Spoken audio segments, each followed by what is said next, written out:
Cum angajații români sunt greu de găsit, șantierele de la noi sunt pline de muncitori din Nepal, India sau Pakistan. Străinii sunt atrași de banii și beneficiile pe care le au la noi în țară. Spun că reușesc inclusiv să își ajute familiile rămase acasă.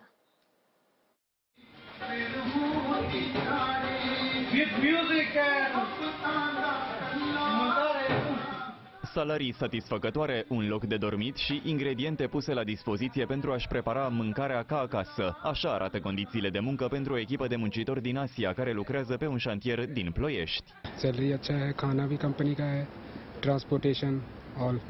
Zice că și mâncare și tot e mai bine decât unde lucrează el înainte la India. Family hai? Family, हाँ जी, बच्चा है, Kitne? एक बच्चा है. A zis că are un copil și este căsătorit. El trimite banii tot acasă, dar fiecare lună.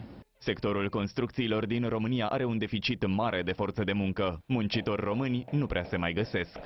Am început cu un lot de 80 de vietnamezi, am lucrat cu ei aproape 2 ani de zile, după care am optat pentru muncitori din India, Nepal, Pakistan. Mare parte se califică la locul de muncă.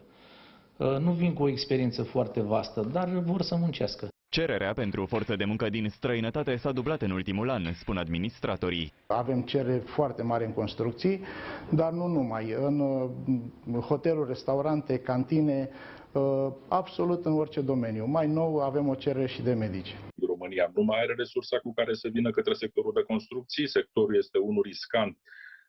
Tinerii preferă să meargă pentru activități comerciale și să câștige banii mult mai ușor decât dintr-o activitate de construcții. În prezent ar fi nevoie de aproximativ 100.000 de muncitori calificați pentru a compensa deficitul de personal.